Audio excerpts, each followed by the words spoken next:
It's only a kick, a jump, a block. It's only a serve. It's only a tackle, a run. It's only for the fans.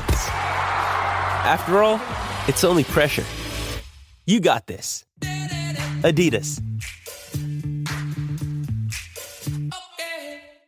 With threats to our nation waiting around every corner, adaptability is more important than ever. When conditions change without notice, quick strategic thinking is crucial. And with obstacles consistently impending, determination is essential in overcoming them. It's this willingness, decisiveness, and resilience that sets Marines apart. With our fighting spirit, we don't just fight battles, we win them. Marines are the constant our nation counts on to fight the unknown. And through adaptable problem solving, we do just that. Learn more at Marines.com. Welcome to the College Football Playoff Show, where college football playoff contenders earn the right to be discussed and where the playoff never ends. Now, here are your hosts, Doug Lesmerises and Shehan Jeyarajah. This is the second week of this. If you were here before, thanks so much. If you're just joining now, welcome aboard. What we do on this podcast is talk about the college football playoff race, even though it's like, well, I don't even know what it is. Is it still July? I guess it's still July.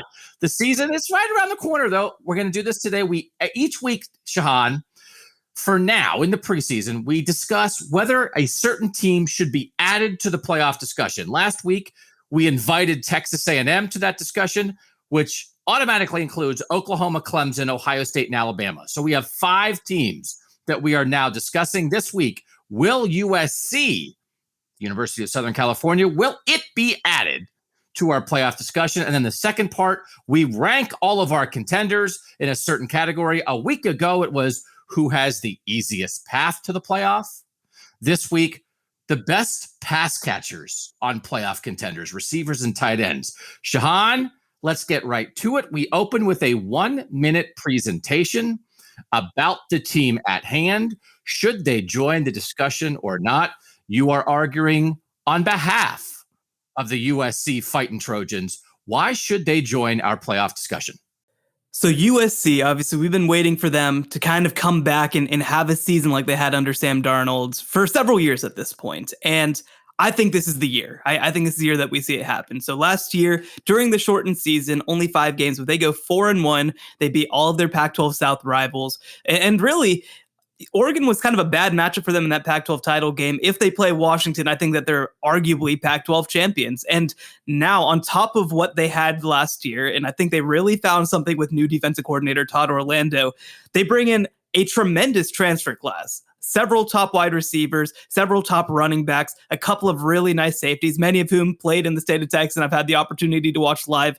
This is a team that is ready. This is the moment. Their schedule is very manageable. They have a marquee game on the road against Notre Dame, where, Notre Dame's the kind of team next year that I think will be very good, but is beatable by USC. I absolutely think that USC deserves to have a spot in this discussion. So we have been waiting for USC, and I think we still maybe should be waiting.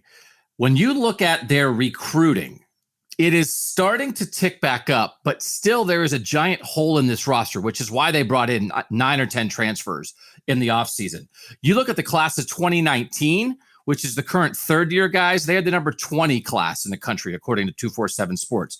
You look at the class of 2020, which is the current second-year guys, the number 64 class in the country, 10th in the Pac-12 that year.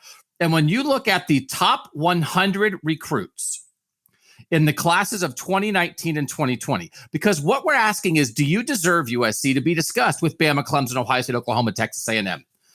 Top 100 recruits, those two classes combined. Alabama, 22. Clemson and Texas A&M, 13.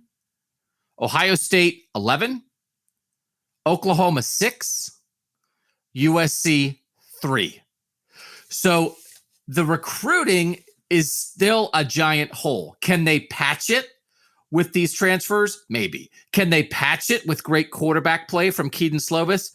Maybe. Can they patch it with great coaching from Clay Helton?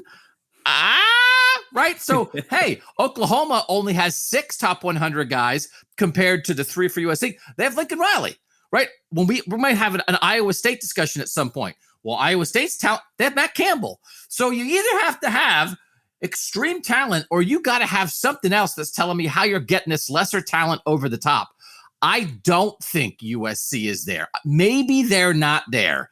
And so that's why I think right now, let's hold off on adding USC to our playoff discussion. That's how we start. We argue the pro and con like lawyers for the first minute. Now we will get into a deeper discussion about whether USC belongs here. And we have our tech subscribers, the people who are becoming friends of the show. We just call them that. Friends of Shehan.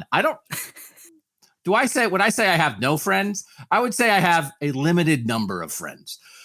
So I always say, I've done this before. We have tech subscribers. I don't want to say that it's you're paying for the right to be my friend, because actually I should pay you to be my friend. So let's make it Friends of Shehan, and Doug is there too. That's what we can call this group. If you want to do that, I just want to make something clear.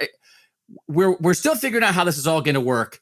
We may have the second podcast of the week, which is a Q&A podcast, maybe sort of under a different umbrella of people. That's the one you got to pay a little bit for. But what you're definitely going to get with the tech subscription is little tidbits from us. You're going to get to vote in the survey each week. Does the team belong in? You get to ask questions. Just get to interact a little bit. It's $1 a month, 817-442-6789. Send a text there. And now, Shehan, we're going to take a breath. We're in the second week of the show. We put out the Texas A&M show last week. We had the Q&As. That show also went up last week, and I listened to it, and I thought that I was on 5 Hour Energy. I was jacked. And so I'm trying. I don't want people to think I am a maniac, but I have to hide it a little bit better. I don't know what your level of ego is. Mine is off the charts. So I go back and listen to everything I say. Why wouldn't I want to hear myself say it twice? Did you listen to our show? What'd you think of the first show? Listen, well, I think that you were certainly the 5 Hour Energy coming out of the thing. I think I was calm, cool, collected, tried to slow things down a little bit, tried to, get things back on track. But yes, I did absolutely listen to it. I thought, hey, man, I thought we sounded pretty good. And I think that based on some of the feedback we got, I think people liked it. So a couple things I just want to double check on, again, as we're introducing people to this show. One of the big things that again, I didn't exactly know about you. I had heard rumblings, but then the Twitter world confirmed this. You were at Big 12 Media Days last week, and you are the best dressed sports writer in the Big 12. This is confirmed. So now you have this big national show. You're always looking sharp like Shehan. The world is coming up Shehan, is it not? Well, listen, I'm good friends with Sam Kahn, who back in 2014, the Belk Bowl at the time had a big poll of the best dressed sports writer in America. And my good friend Sam Kahn won. I was a little young to be part of that show. So I'm coming for him. I'm coming for his crown. I'm coming for his throne. And listen, Big 12 Media Days for me is always like a family reunion too, because of, my background covering Baylor and the Big 12 for so long. And so I like to show out, it's a lot of fun. Did you sign any autographs at Big 12 Media Days with the show taken off the way it is? Ooh, I had to hold people back. I'm like, just come on, one at a time, single file line. It was a good start, but we got to get some rules on this. All right, so we are on Apple Podcasts, we're on Amazon Podcasts, we're on Spotify. I think we're working our way onto Google Podcasts. If that's where you normally listen, you can't find us there yet. We will be there soon. We have gotten some reviews already on Apple Podcasts. I wanted to read a couple. The guys compliment each other nicely, and I love the format of the show. Great listen. That's a 5-star review. And then also, pretty average. This Doug guy is a pretty good commentator, but a questionable journalist. If he had information that argued against his ideas, he would ignore it. Again, pretty average, 2 stars. I just like to call that podcasting, Shehan. There's information that contradicts my point. Of course I'm going to ignore it. It's a podcast. That's pretty good. I mean, listen, I appreciate somebody taking the time out of their day to be like, I got to break down the intricacies of why Doug is ignoring my point. I assumed that it was somebody, maybe somebody who we argued their path was a little too easy to play. I have no idea, but listen, I'm ready to fight. Come on. I think that review is from you, Shehan. This Doug guy, he doesn't listen to anybody. I don't know. All right, I want to tell my 5 Hour Energy story very quickly, and then we'll get into the case for USC. I am holding in my hand the only 5-hour energy that I have ever purchased in my life. Have you ever taken one of these little energy drink shots? I have, I'm an older generation where if I'm tired, I'm going to drink coffee. Have you ever had one of these? So I love coffee. Let's just preface with that. I'm a big coffee drinker, but it was perfect for when I was doing late night drives, and when you're just like, oh, I just need a little kick, I'll get one of those things. Now you don't sleep for a little while after that, but it's good to kind of finish up that kind of thing. That's what it's been for me. So I purchased it, the only time in my life that I have purchased one, in December of 2010. Okay. When I was home at my parents' house in Pennsylvania, which is about 6.5 hours from where I live in Columbus, Ohio. And as we were home for the Christmas holiday, word started leaking out that there was something happening with the Ohio State football team. And so we were there. I had young children. I was there with my wife, and it was like, something is happening. And we decided about midnight one night that like, we need to get back to Columbus. So we woke up our children. We carried our sleeping children to our car. We threw them in the car. I went to a convenience store, bought a 5-hour energy, and we drove from like midnight till 7 a.m. back to Columbus. And that was the day, that day, Ohio State held the news conference to announce the tattoo scandal with Terrell Pryor. And it was like, I needed to be in Columbus for that. That was on December 23rd. It blew a hole in my Christmas. And I bought this 5-hour energy because I had to make that drive between midnight and 7 a.m. And it was like, I have to get there. But I made it without having to drink this. And I have it in my junk drawer in my house. And it is a reminder. It is a reminder about like the things you have to do in this job sometimes. It expired 7/12. So it expired in July 2012. And I have it and I look at it sometimes and think, every now and then you have to drive through the night because there's going to be a press conference. So never taken one yet, though. I'm just naturally jacked. What am I going to do? All right, let's talk about USC. Let's talk about this program. Let's talk about whether they deserve consideration for this. And I will say off the top, Shehan, one of the things that you mentioned that always makes me nervous when you mention when anyone mentions college football playoff contenders, because the first question we ask here is, can they really win the national title? Now, that's not the question. We're talking about, do you deserve to be in the conversation, but can they really win the national title? Their schedule is part of one of their pluses this year. They don't play Oregon in a crossover. They don't play Washington in a crossover. You're not exactly sure who else in their division in the Pac-12 is going to get them. Maybe Utah. And then Notre Dame is like almost a perfect kind of non-conference game. Both teams are off a bye when they play each other on October 23rd. It'll raise people's eyebrows if they win that game on the road, but it's not like Clemson, Georgia. It's not like Alabama, Texas A&M.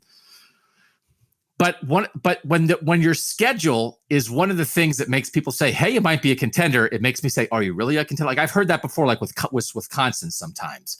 So I can see their path, but I don't know if that really means they're a contender, Shehan. Yeah, I do think that they are a team that I'd be surprised to see win the national title. This is a weird year. Obviously, we've talked about on the last program, Alabama, Clemson, and Ohio State replacing a lot more than usual. But it's still hard for me, for sure, to kind of sit down and say, okay, well, here's what's going to happen is, Graham Harrell's going to scheme up something that completely befuddles Brent Venables, right? Like, I don't know if they are at that level yet. Now, again, that's not the conversation for sure. This is just to get into the playoff. But I do think that to make that next step, a lot of things have to go right. Now, I think that the path to those things going right is this last recruiting class, right? I mean, the number 7 class in the country. They've got the number 1 player in the class in Corey Foreman.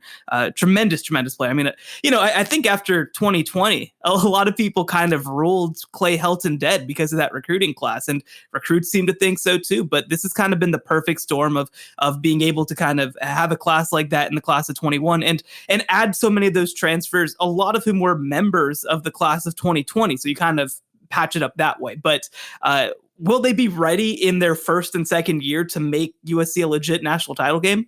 I think it's a fair question. And the hard thing about this is I think they have a path to win the Pac-12.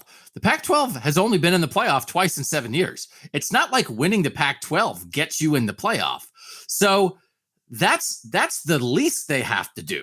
Like, I think they can do that, but I don't know exactly how that translates to a playoff bid in a world where if Oklahoma and Ohio State and Clemson do their thing and Texas A&M and Alabama and Georgia are all in the SEC as legitimate contenders, and if someone's going to jump, North Carolina jumps up or Iowa State or Wisconsin or something, like there's other people that are there, it just very much feels like USC and the Pac-12 in general is still on the outside looking in.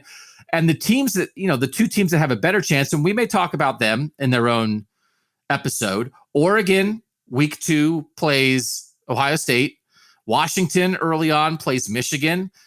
They have chances to make impacts earlier. Part of the issue for me too, is for Shehan, in trying to decide should we discuss them, is if we don't put them in the discussion now, I'm not sure that when they're going to earn their way in, because their schedule is San Jose State, Stanford, at Washington State, Oregon State, at Colorado, Utah, bye, and then Notre Dame.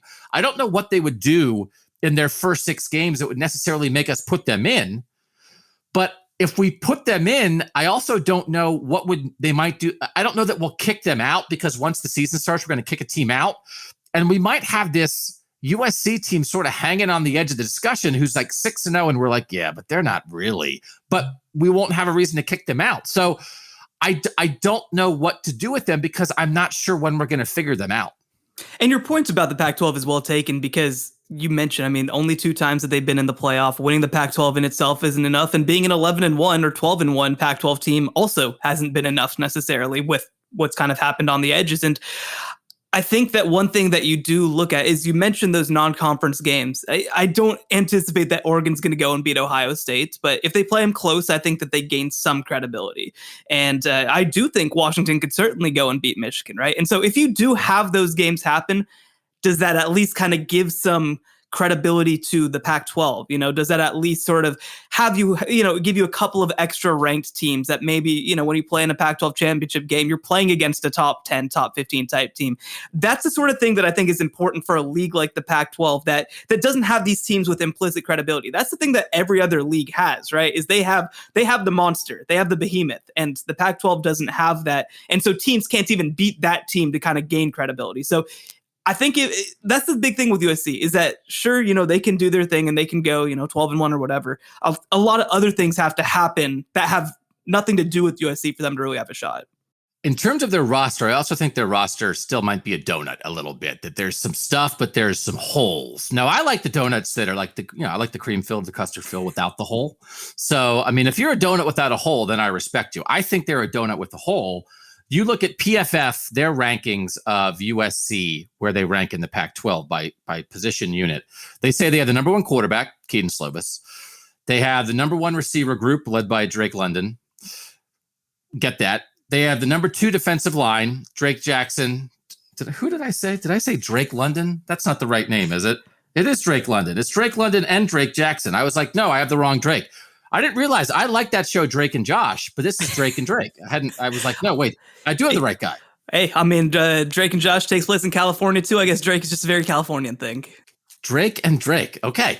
It's double Drake. Well, now I think they're going to make the playoff. I didn't realize they were a double Drake team. So they have a good quarterback, good receivers, good defensive line with Drake Jackson and Corey Foreman, the number 1 recruit in the country, who might make an impact right away. Again, PFF, running back 8th in the Pac-12. Secondary, 8th in the Pac-12. Offensive line, 9th in the Pac-12. So I think if you think they can do this, they are going to be dragged there by their passing game. And that's one of the reasons we're talking about the passing game in the second half of this podcast. We're talking about the pass catchers because USC has some guys. But particularly when you talk about Keaton Slovis, I think when you get past Spencer Rattler and Sam Howell and maybe JT Daniels, who is the guy that like Keaton Slovis made transfer to Georgia because he kind of took his job after JT Daniels got hurt. I think maybe even just Howell and Rattler. Once you get past them, I think Keaton Slovis is in that tier, right? He's more experienced than Bryce Young and DJ Uyunglele and some different guys. He was really good as a freshman. PFF said he was the 2nd most accurate passer in the nation in 2019 as a freshman. Kind of plateaued last year. And I think if we're saying he has good pass catchers, but the rest of the talent is questionable. He's good. I don't know if he has dragged a team to a playoff spot good. I think that's totally fair. The one thing that I'll say is the offensive line is the one thing that truly does worry me. At running back, for example, I think that they made some really good additions in Darwin Barlow and Keontae Ingram, both kids from the state of Texas. And so I do expect they're going to be a little better there and won't have to be so pass happy all the time, right? And then defensively, you do lose a key safety, but you do bring in 2 transfers in Chris Thompson and Xavier Alford, both of whom are young guys, but were 2 of the top kids in the nation coming out of high school, right? And so there are pieces, right? There are tools there. The question is certainly, you can't have the 9th best safeties or whatever, right? And expect to make the college football playoff. You can't have the 9th best offensive line and expect to make the college football playoff. If you can get them, especially offensive line, if you can get it to like 5th in the Pac-12, I think that changes things a whole lot for me. And I do think with some experience, with some production returning, there's certainly a path for them to get better, but it has to happen pretty quickly. So I think we both kind of agree they're not really a national title contender. And again, we're talking about can they make the playoff, but can they win the national title? No, they can't. Do we agree on that? I think we agree on that. Okay, so now we're talking about the second thing we always talk about is what's their big roadblock. I don't know that there is a roadblock on their schedule, right? I mean, you mentioned Notre Dame. Do you think the Notre Dame game is a roadblock for them, or is there any roadblock on their schedule? No, there certainly isn't. I mean, I think that you look at that Notre Dame game, Notre Dame lost a lot of production. Most of their best players are gone. They're going to be breaking in a new quarterback. They're going to be breaking in a new star linebacker. They're going to be breaking in new safeties. It's a completely different team than the one last year that obviously made the college football playoff. And I think that that's one of the reasons that you feel like you should be optimistic a little bit about USC is that they have both the combination of having a name brand team, and that's a road game, being Notre Dame. But then you also have a pretty manageable schedule outside of that. Utah's potentially a stumbling block, but you get them at home. BYU at the end of the year, you expect BYU is going to be a little better, but still. Arizona State, I think they're going to be pretty good this year, but certainly everything that's going on outside of the program, I think is going to put a damper on them. And then you really just have to make it through. If you can make it through with one loss, make the Pac-12 championship game and find a way to beat either Washington or Oregon. I mean, certainly 12-1 is within reach. And certainly I think that puts you in the conversation. I really think they might have to go undefeated to make it because I think they're going to lose every one loss comparison, right? If Clemson loses to Georgia and then runs it and they have one loss, if Georgia or Texas A&M, even if they're non-champs, have one loss, we've seen champs from the Pac-12 get left out again and again and again. I think they might have to be undefeated to make it. Now, I think it's not impossible for them to go undefeated, right? I mean, their toughest game probably might be that Pac-12 championship game potentially. And again, I mean, if you think Oregon, Washington's be pretty good, if that winds up being a top 10 Pac-12 championship game, that's going to have some juice and it's going to give you a shot. But we don't see a roadblock in the schedule. I do think you mentioned it. I think the offensive line might be their roadblock. That they have these receivers led by Drake London and a couple other interesting guys. Their offensive line, as it's projected, looks like it might, in their starting group, have 3 fifth-year guys and a 6th-year guy in their starting offensive line. And again, I'm going to do this a lot when we have conversations about the best teams in the country, which is all we're going to do on this show. I am going to fall back on recruiting ratings from time to time. And by time to time, I mean constantly, because it is about sort of a baseline of talent to even sort of enter the conversation. I know Bud Elliott is a guy who has come up with like a very smart yet simple way of sort of evaluating some of this blue chip ratio. How many of your players are 5-star and 4-star recruits compared to 3-star and 2-star recruits? We will reference that at times. We'll reference the 247 Sports overall talent composite ranking. I'm going to reference at least base of talent. USC, for Bud Elliott, when he did this about a month ago, was the last team on the list. He said 16 teams that could win it. USC was number 16 in their blue chip ratio number. But when I look at this offensive line, this matters to me. They're veteran. But here were the recruiting rankings of the guys that look like the starters in their recruiting class. Individually, they were the number 689, number 427, number 366, number 942, and number 208 players in the country. In contrast, for instance, Ohio State is projected offensive line is going to have 4 guys who were top 100 national recruits, and their 5th guy is a 4-year starter at tackle who is a potential All-American who wasn't a top 100 guy. I just wonder about that. Like, I do think on the offensive line, Shehan, a lot of times if you can get a 5th-year senior to slide in and fill a hole in a spot or two, that could be a great story. That's their whole line. Their whole line is like, well, they're veterans. And it's like, I wonder what they're facing Kayvon Thibodeau in the Pac-12 championship game.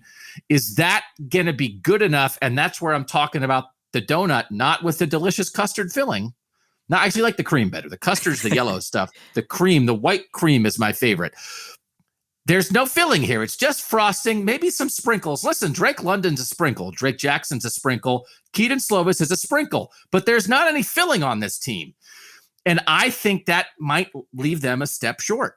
Well, I think that one thing that you can say is that you're not going to get exposed from that perspective until that Notre Dame game, or even until, like you mentioned, playing Kayvon Thibodeau in the Pac-12 championship game. Utah maybe would be one that would be a little interesting too, but you don't get exposed right away. You have time for that to come together. And the other thing that I'll mention is that I look back at 2020 Texas A&M's line. They were a group that struggled in 2019, but it was continuity. It wasn't talent. I mean, this was not a very talented line outside of Kenyon Green. Now, they don't have a Kenyon Green. That's certainly a big part of it. But continuity, communication, all that stuff just came along. I don't know if that's going to happen for USC. You can't just assume that. That's something that, is kind of a rare thing to find.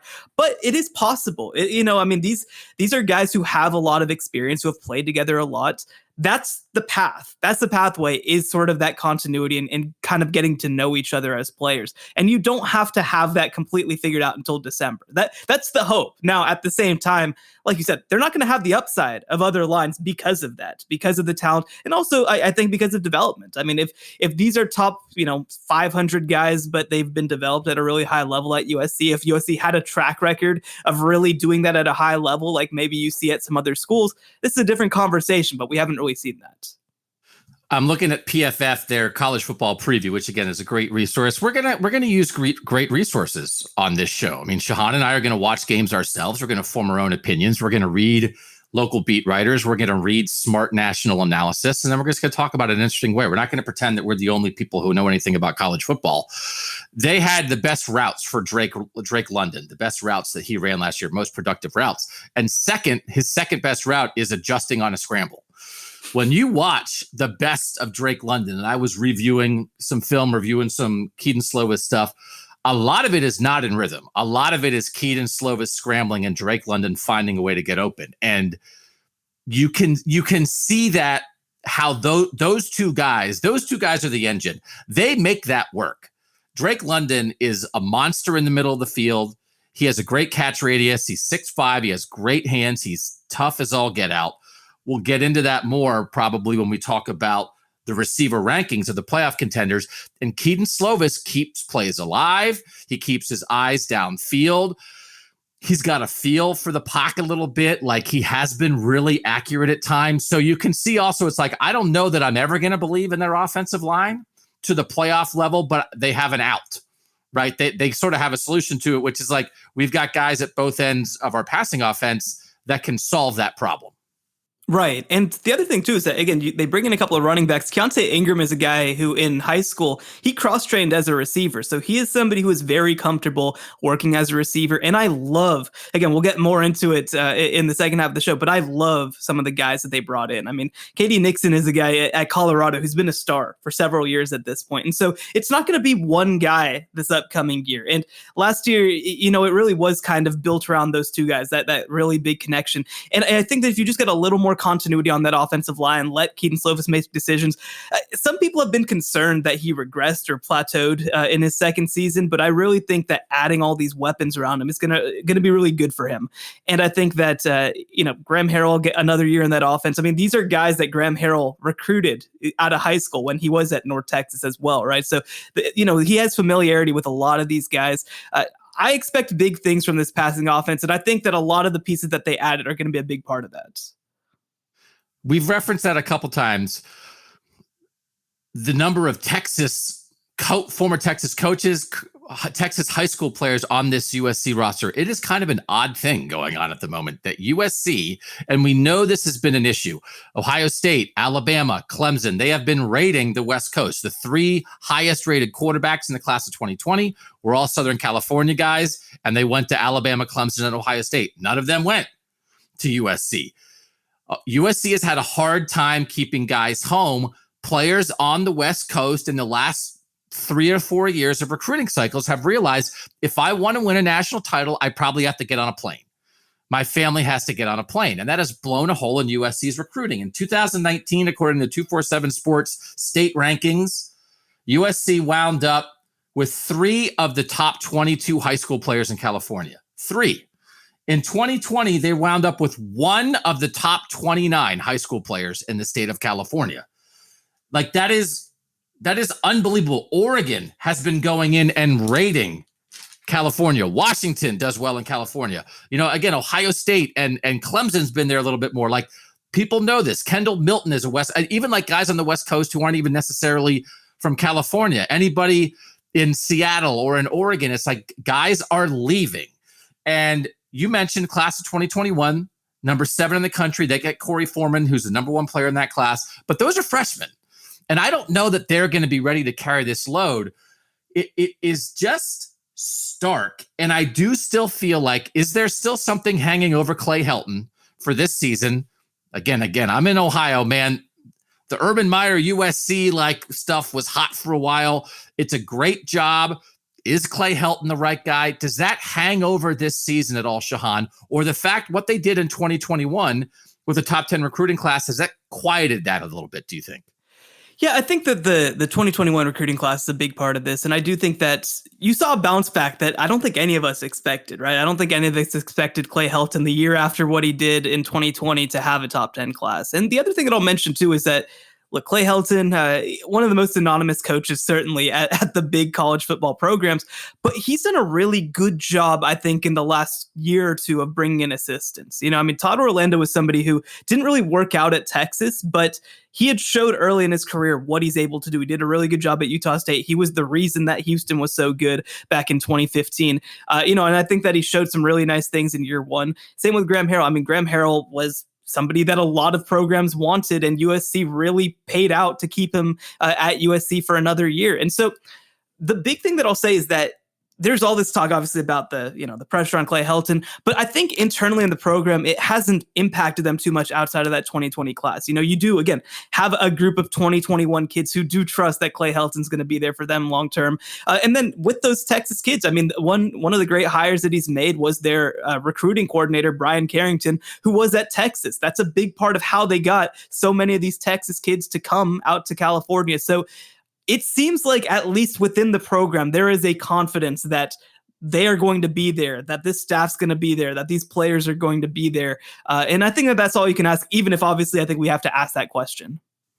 Is that a good strategy, though? That if you're USC and it's not going the way you want, you're like, I know what we should do. Let's take everybody from the University of Texas where they weren't getting it done. It does seem like an odd, it's like all those guys wound up getting that staff, the Tom Herman staff got fired. And then there are several guys who are now at USC. I did not know that was how you could solve your problems, was by taking Texas guys. Well, hey, it's worked just fine for Ohio State to this point, but I thought you were going to say it's worked just fine for the college football playoff show. We got a Texas guy, and it's going great, man. Listen, I'm still an in-state kid. Don't do all that. But no, I think that certainly if you're USC, it's so interesting to me too. I am somebody who obviously covers the Texas universities, and there's such pressure in the state of Texas for the University of Texas to recruit every Texas kid. If they go and miss a kid, they hear about it for years afterwards, right? And it's been interesting that USC hasn't had that same kind of pressure. Now, there's a lot of different dynamics. I also think that California kids are more likely to leave in general, just big picture. And I think that, once you say, I'm going to think about leaving the state and I'm going to get on a flight, it opens up the whole country to you, right? Yep. And I think that it's been a while since we've really seen USC really lock down the state of California. That's not really something that happens the same way as I think a Texas or a Florida or Georgia or anything like that. And so there are different ways to build this. Certainly, like you mentioned, trying to raid Texas is one idea, especially when so many other programs are trying to do it. But I like the guys that they did pull out. Okay, we're at that point. Are we going to put them in our college football playoff discussion? Before we say yes or no, Shehan, you get a vote, I get a vote, and our subscribers get a vote. And if you want to be part of this vote, it's part of what you get for $1 a month, but it's a 14-day free trial. So you can try it out and say, what am I paying $1 a month for? Well, you're paying to vote. You're paying to ask questions. You're paying to interact with us a little bit. 817-442-6789. Send a text there. And again, that second podcast, I maybe had misspoke about that's part of that. It's really not. There's maybe going to be something else with that. Both podcasts are free for now. I don't really understand how any of this works. I just get on and shout. Am I calmer? I don't know that I feel calmer. I think I might have I drank half this 9-year-old 5-hour energy by accident. Call an ambulance. First, before we say what our vote is, Shehan, we say, how confident are we in that vote? Is it a high level of confidence, medium level, or low level of confidence in our vote itself? I will tell you my level of confidence in my vote is low because I'm both concerned about letting these guys in when they don't deserve it, and I'm concerned about if we don't put them in, how are we ever going to get them in? Because what's going to be the spark to get them in? And I can't tell. I just think if we don't put them in the discussion, we might not say the word USC until November. But I also think that might be okay because it's like, well, I don't know. We haven't talked about USC, for a long time, and they haven't deserved it. And last year, the last thing to talk about last year, 5-1 last year, as you said, that Pac-12 championship loss to Oregon, 5-0 in the regular season, but 3 of those 5 wins were by less than a touchdown.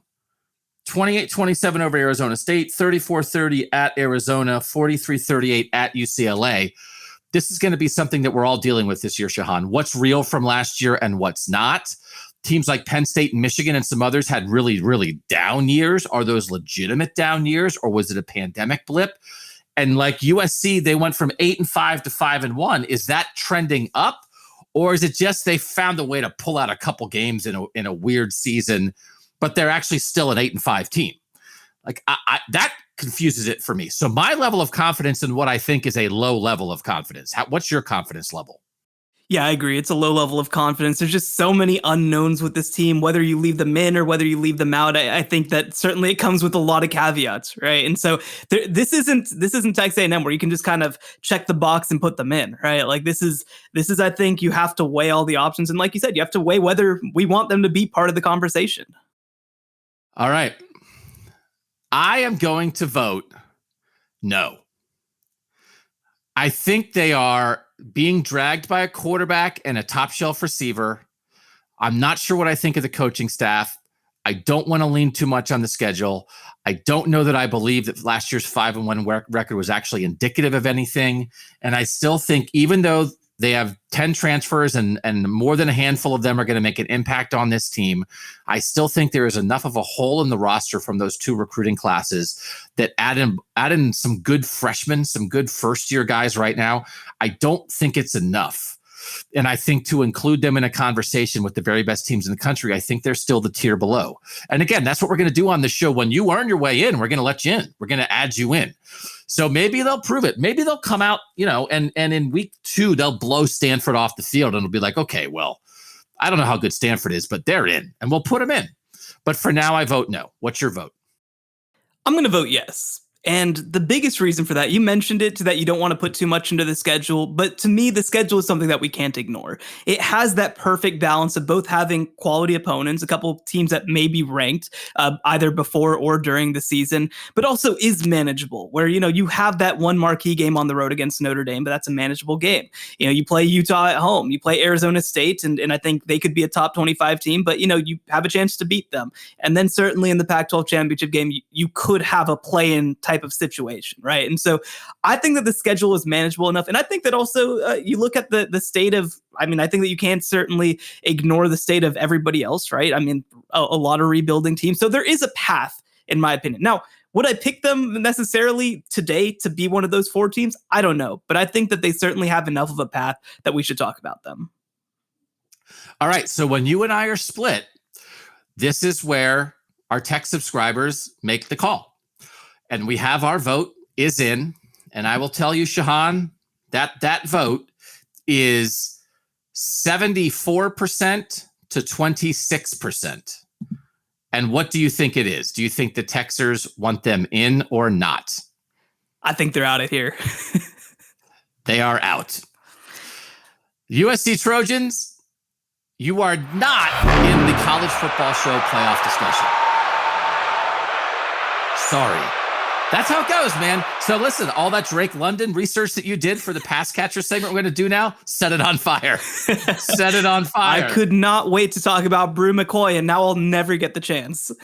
We can slide them in. We can do it. Well, we would have put them in. So at the moment, we still have 5 teams that we are considering college football playoff contenders. Texas A&M made it last week. USC does not make it this week. In the future, we will talk about teams like Iowa State and Cincinnati and Georgia and Notre Dame and some other teams, maybe Oregon, maybe Washington. Maybe there will be a Pac-12 team. But again, I'm going anti-demographics. Like, hey, LA, we just lost every LA listener we had. I mean, we had like hundreds of thousands of people in Los Angeles ready to lined up to listen to the show. And the Texters and I just kicked them out, Sean. I mean, come on, we're going to talk about UCLA, right? Come on, Chip Kelly, he's been to the national title. Or, well, no, I guess Mark Helfrich has been to the... I guess Chip Kelly did go to the national title game. I don't know, whatever. Yeah, they lost.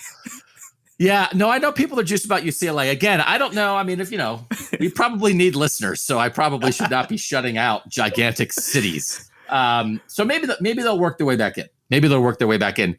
But not yet. When we come back on the other side, college football playoff show, we'll talk about the 5 contenders that we do have. Who has the best pass catchers? Next on the college football playoff show.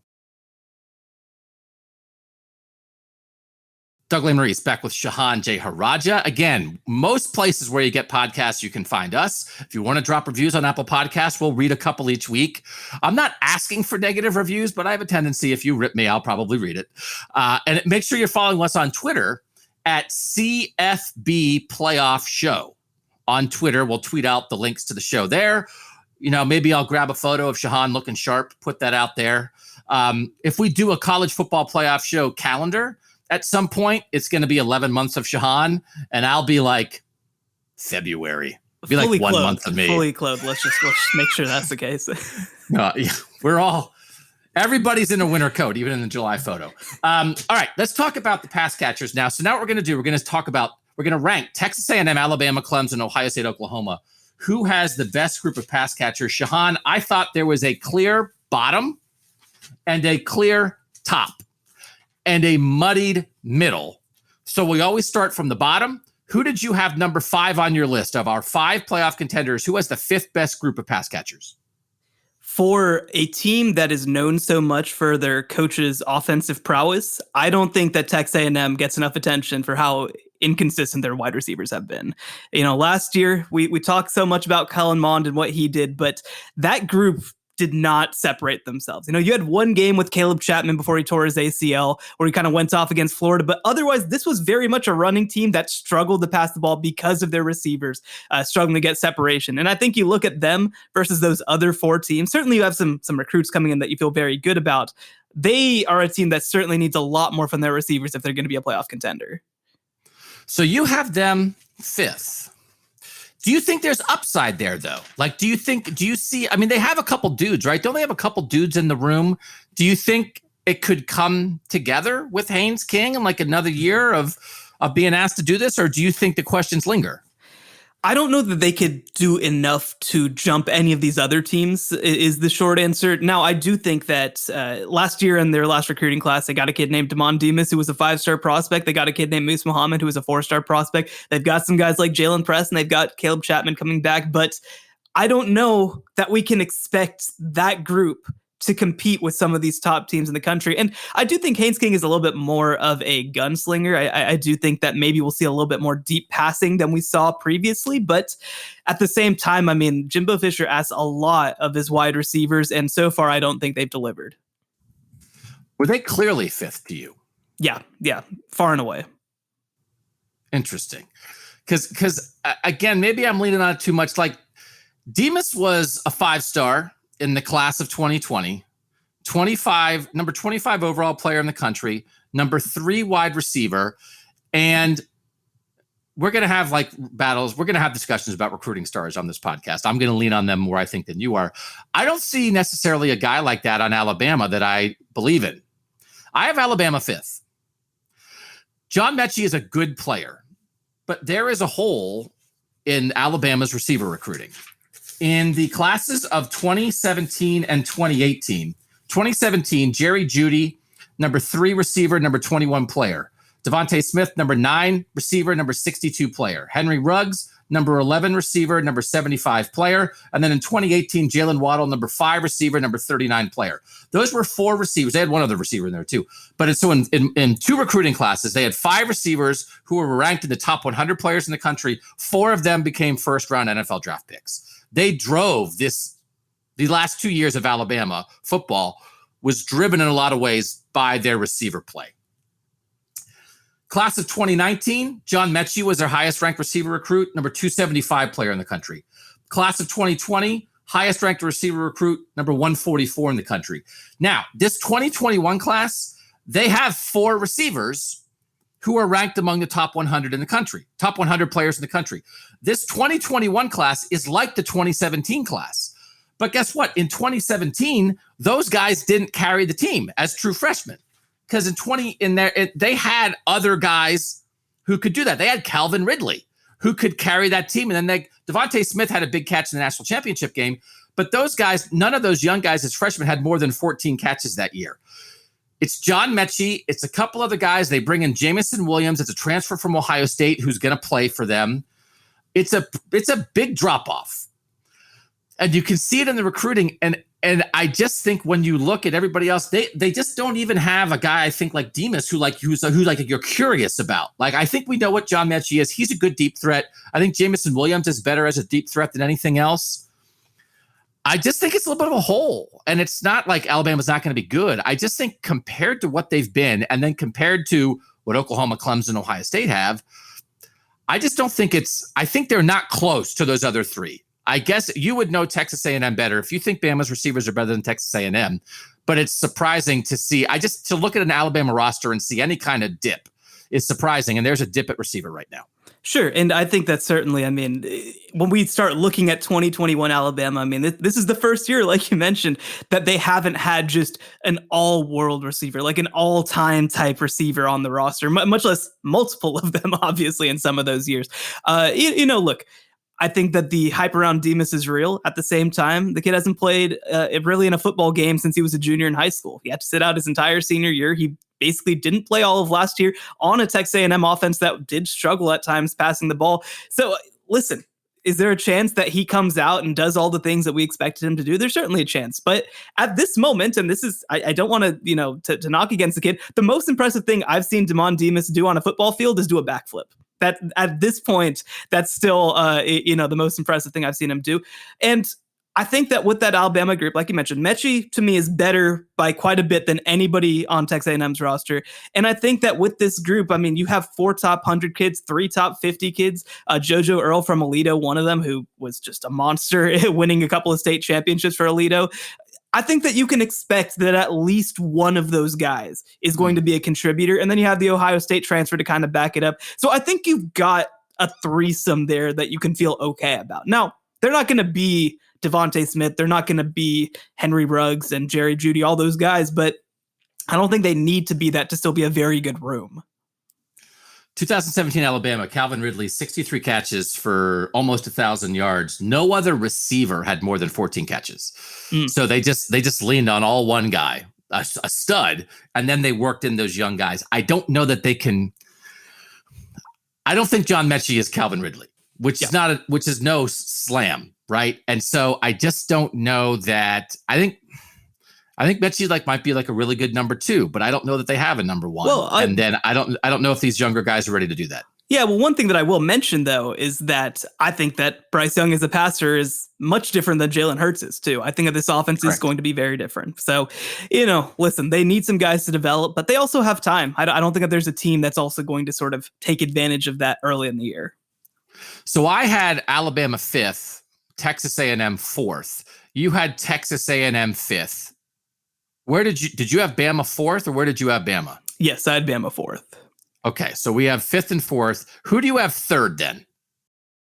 Yeah, I have Clemson third. I think that's there. I think that for me, that top two is a special top two. Now, Oklahoma, I think, this isn't their best receiver room, but I do think that Clemson, they do bring back Justin Ross, I believe. And so, they're going to have some studs in that room. But I mean, at the same time, you lose a couple of mainstays as well. You lose a star quarterback that I think is certainly going to impact that, no matter how good we think that DJ Uiagalelei is going to be. I think that for me, they're a pretty cemented number 3 room. Justin Ross coming off a full year being away is tough, but it did allow some other guys to get some snaps last year. Joseph Ngata is a guy I think that a lot of people have high hopes for, but there's not a lot of proven dudes. Their tight end's pretty good. Braden Galloway, I think he's a little bit of a threat. I also had them third. I think that's right. I do think Oklahoma and Clemson are kind of close because I don't know. I think I might believe I feel like I've seen more from Justin Ross individually than maybe I've seen from any individual Oklahoma guy. You have to take the injury, coming off what he missed last year a little bit into account, but he should be fine. But Oklahoma has just like a bunch of options, right? Including a guy who hasn't really done anything yet, but was the number 1 receiver recruit in the country. Right. And, and just to close out with Clemson for me too, I mean, they lose their top 3 receivers, right, from last year, Amari Rodgers, Cornell Powell, and Travis Etienne at running back was also their 3rd receiver. Yeah, they do not have much coming back. I mean, again, Ross from the year before was one of their leading receivers. So he is just a weird wrinkle a little bit to count that. But yeah, and again, we're talking pass catchers. You've got to take into account Travis Etienne, who was as good of a pass catcher as a running back as we've seen in college football in recent times. But yeah, to lose Rodgers and Powell, and even Rodgers and Powell, I think in the litany of Sammy Watkins, Mike Williams, like just guys that you saw at Clemson who just were Sammy Watkins set Ohio State secondary on fire 8 years ago. I'll never forget the game he had in that Orange Bowl in 2013. There are just guys, they didn't have that last year. That's like Amari Rodgers wasn't that. So to get Justin Ross back, if he can be more that kind of guy, I do think, but yes, they lost a lot from last year and they're playing a young quarterback. All right, so we both have Clemson 3. We both have Oklahoma 2. Yes. And so that group, I mean, again, they've got a very special group. Marvin Mims, he was actually named our Mr. Texas Football as the best, player in the state of Texas coming out of high school. And he really showed it in a big way for this Oklahoma offense. But, he's not the only guy that they have. Like you mentioned, I mean, they have, a lot of good recruits coming in as well. They got Theo Weiss is a guy at receiver who had a big season last year. And I think that they have one of the best pass catching tight ends in the country in Austin Stogner as well. I mean, this is a group that has done big things already, and they've recruited at a high level too. And they also have the benefit of being passed to by Spencer Rattler. I think that you certainly have to take that into account as well.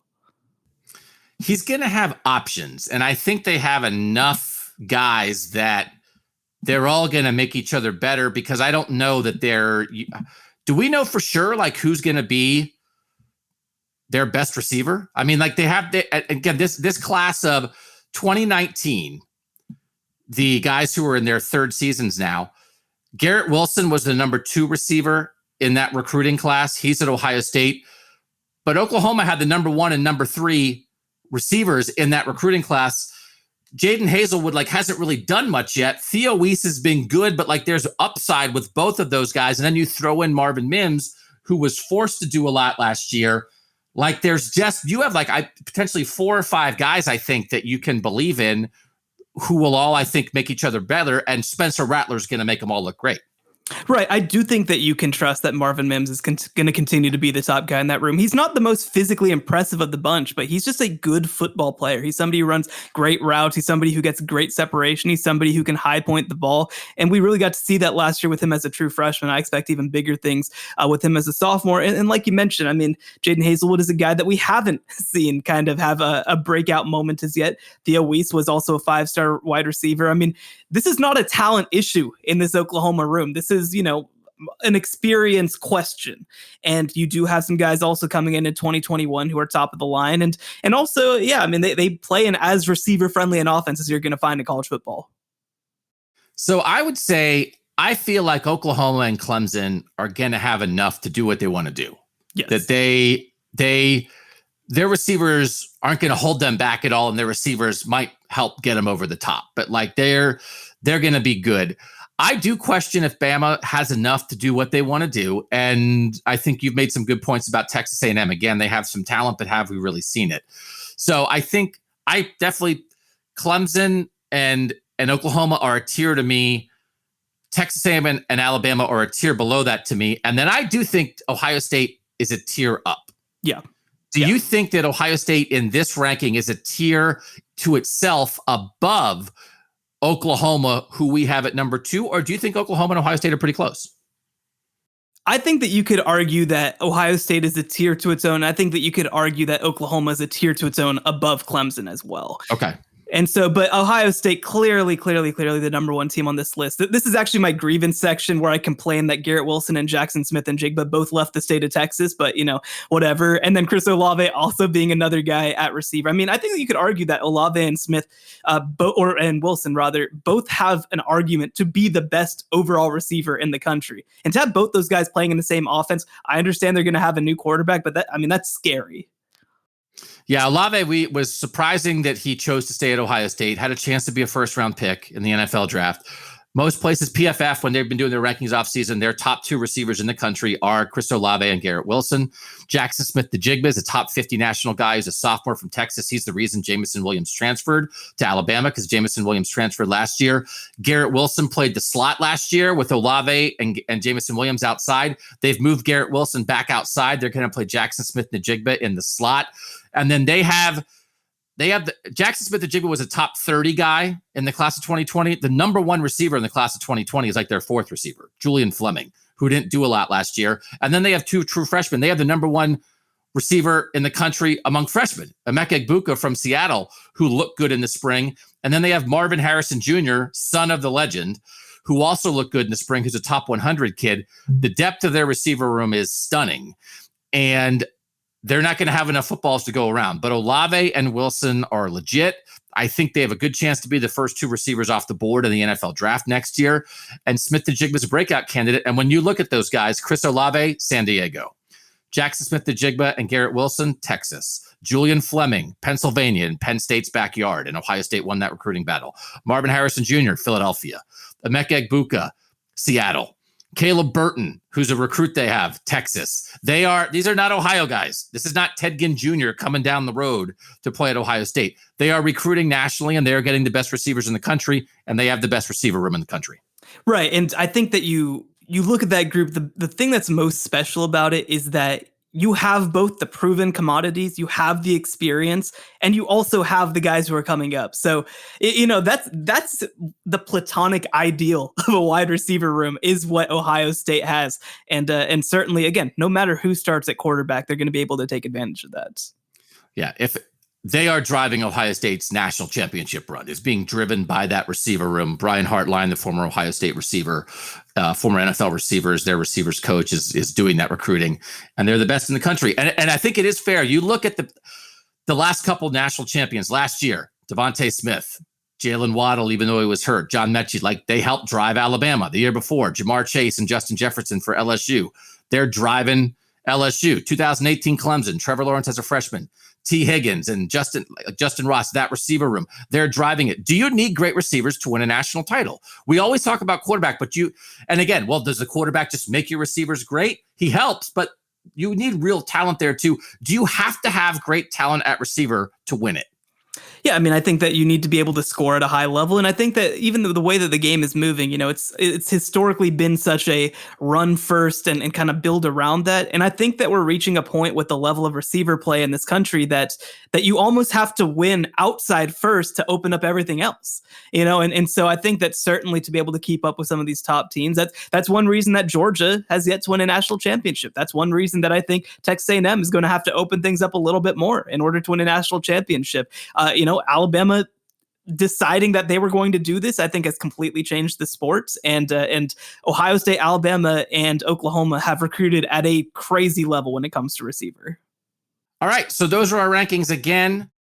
Shehan had Texas A&M 5, Alabama 4, Clemson 3, Oklahoma 2, Ohio State 1. I had Alabama 5, Texas A&M 4, Clemson 3, Oklahoma 2, Ohio State 1.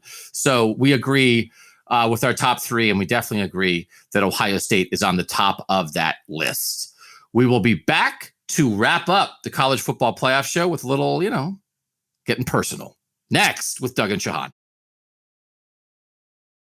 Doug Maurice and Shehan Jeyarajah. Again, if you want to get in on the tech subscriptions, get to vote, get to ask questions, 817-442-6789. Each week, we have this pod where we invite a team, or not, sorry, USC. We rank the teams. That's what we do on this pod. And then the second pod, we take questions from our tech subscribers. But right now, we ask each other questions as Shehan and I are on the path to becoming, I don't know if I'd say best friends. You're already married, right? You're married already? I am. So it's too late for me to get an invite to your bachelor party or something, right? So it's a little late. All right. Then I don't even know if I care about this. I'm 47. I just try to get to bachelor parties at this point. All right. But we have a question. I asked Shehan a question last week. What was the best game that you ever saw or ever covered in college football? Now it's your turn, Shehan. What you got? So when you were a kid, I know back when there were black and white TVs and all that, who was your favorite athlete growing up? Who was your first favorite athlete, in fact? My first favorite athlete. So I grew up in Pennsylvania. So I grew up rooting for Philadelphia teams. And I was a big baseball fan. I'm definitely not as much of a baseball fan anymore. I think I'm indicative of a lot of people. It's just society has changed. The game has changed. But I love Mike Schmidt. So the Hall of Fame third baseman for the Philadelphia Phillies. I had his poster on my wall. And I had Dr. J on my wall playing for the Philadelphia 76ers. And I can remember in 1980. Can we cut? I mean, is that going to draw listeners? Hey, this guy's telling stories from 1980. Wow. Let me tune into that. In 1980, they had a thing where they used to have like this Battle of the Network Stars kind of thing on TV where they'd have like actors doing like tug of war and obstacle courses and stuff. So they did it with sports teams. And that year, the Phillies reached the World Series and won it. And the Philadelphia Eagles made the Super Bowl and lost to the Raiders. But they somehow got the players to do like this Battle of the Network Stars kind of thing. So it was the Phillies against the Royals in like tug of war and sack race and obstacle course. And then it was the Raiders against the Eagles in these things. And the Phillies won and the Eagles won. And then they pitted them against each other. And it was like, Battle of the Sports Stars, tug of war, obstacle course, the Battle of Philadelphia. And I was like 7 years old, and I thought it was the greatest thing that ever happened. I was like, all my favorite guys doing a sack race together. Can I watch that like 100 times in a row?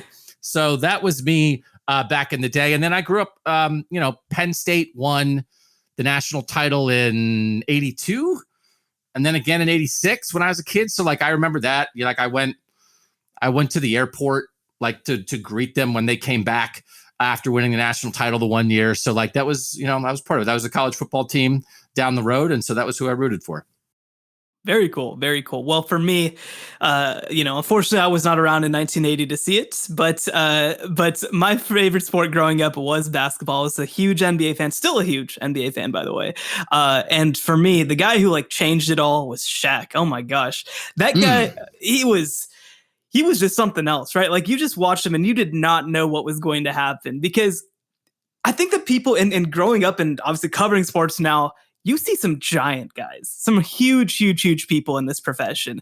And to see somebody who made those giant people look like kids was just unbelievable. So I grew up, really that first run for the Lakers where they win titles from 2000 to 2002. That was just next level. Now I will say, did not convince me to become a Lakers fan. I am a Chicago Bulls fan because I was born in Chicago and left when I was very young and did not want to be a Dallas sports fan.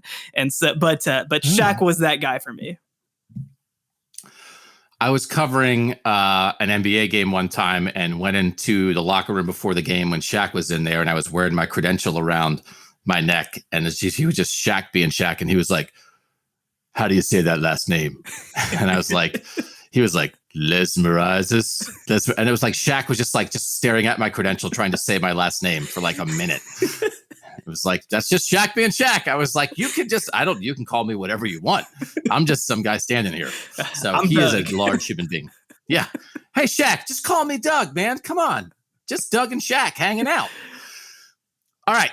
So you're a Shaq guy. I'm a Mike Schmidt guy. Mike Schmidt's like, he played baseball in 1980. Yeah. I mean, it's like he's like a great grandfather now. But he had a great batting stance. So that's the college football playoff show. We appreciate you guys being part of it. Again, if you want to do the little tech subscription, it's just like a little way to be a little added bonus. And if you listen to this and you liked it, tell a friend, right? I mean, we're trying to get it out to the world. I'm banking on Shehan's style and handsomeness of kind of carrying us for a little while. I mean, if you could get, I don't know, is there paparazzi in Texas that could you be captured walking down the street looking really sharp or something, and that would get us some publicity? No. Oh, that will not happen. Okay. Well, then I guess we just have to go by our content. Good luck with that.